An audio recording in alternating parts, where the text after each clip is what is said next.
Hey everyone, let's jump right into this explainer. Today we're looking at something absolutely fascinating. We're bridging the gap between clinical depth psychology and ancient spiritual wisdom to uncover how 20th century Jungian psychology and centuries-old Catholic mysticism, specifically the teachings of Saint Teresa of Avila, share a really surprising yet incredibly powerful roadmap for finding your ultimate true self. Okay, let's dive into this. Do you actually know who you are beneath your mask?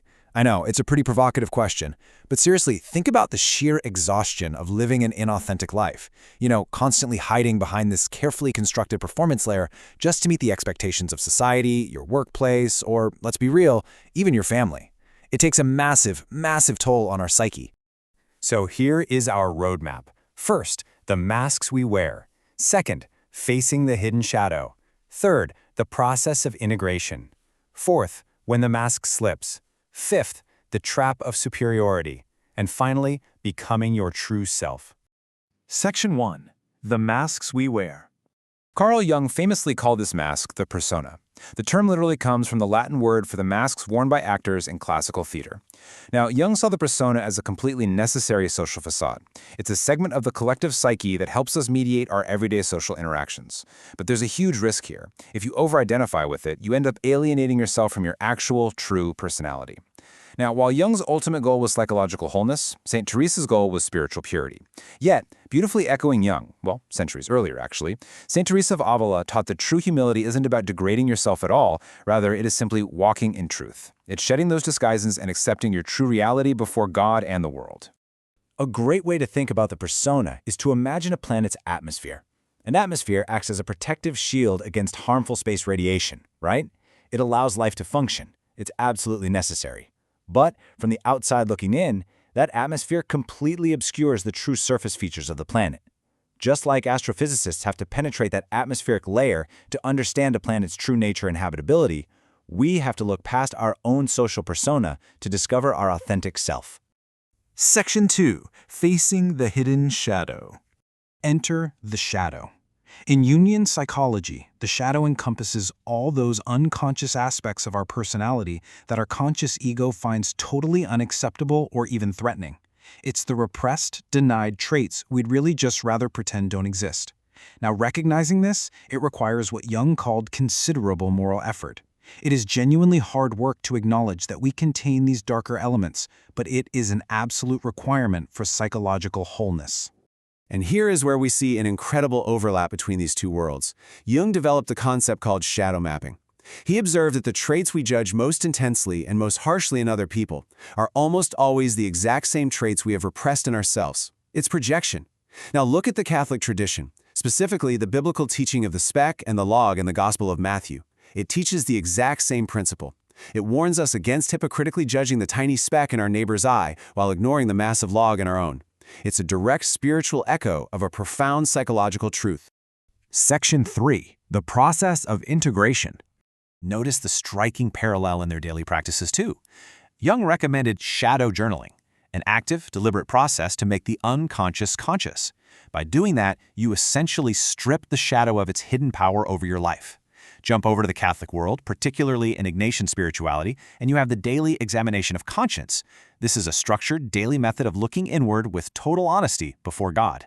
Both of these practices share the exact same goal, stripping away that performance layer to achieve what the Church calls metanoia, a profound, authentic change of heart.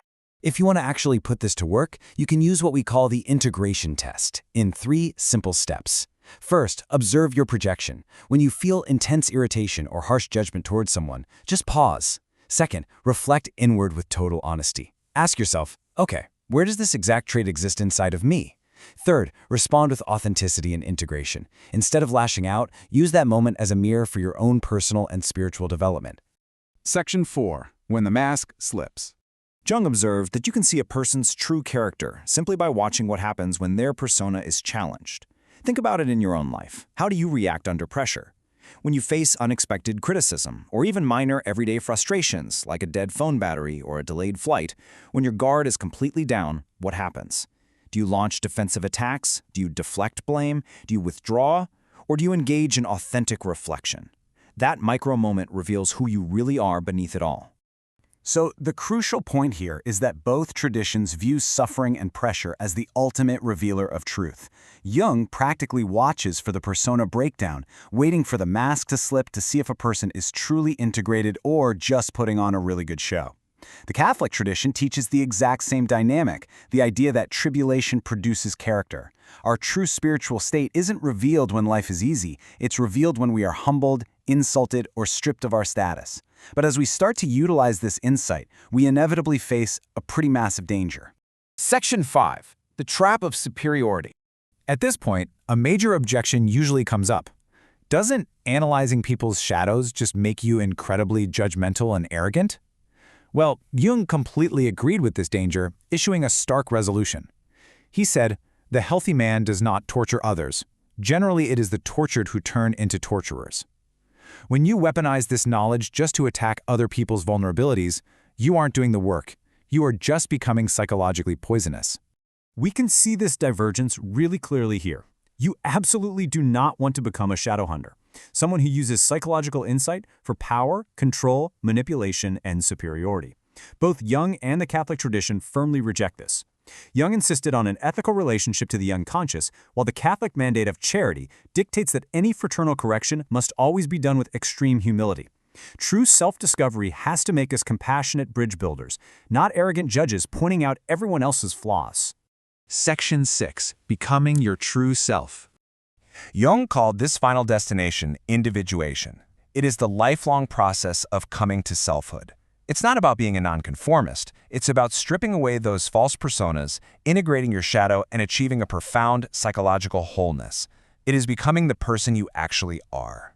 Now, while their methods perfectly mirror each other, here is exactly where the two traditions diverge in their ultimate goal. Jung sought psychological wholeness and selfhood.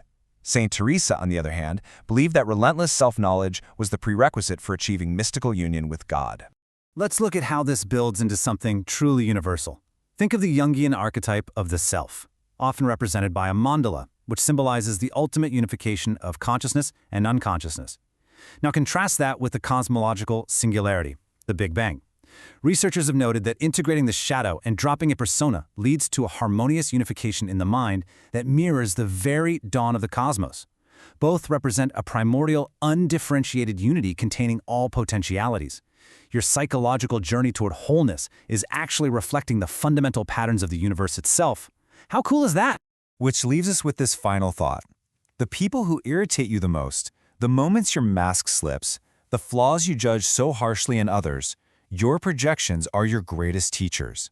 Every single irritation is an invitation to strip away the mask. So my question to you is, are you ready to learn, face your shadow, and finally become your ultimate true self? Thank you for joining me for this explainer. Keep learning, keep reflecting, and I'll see you next time.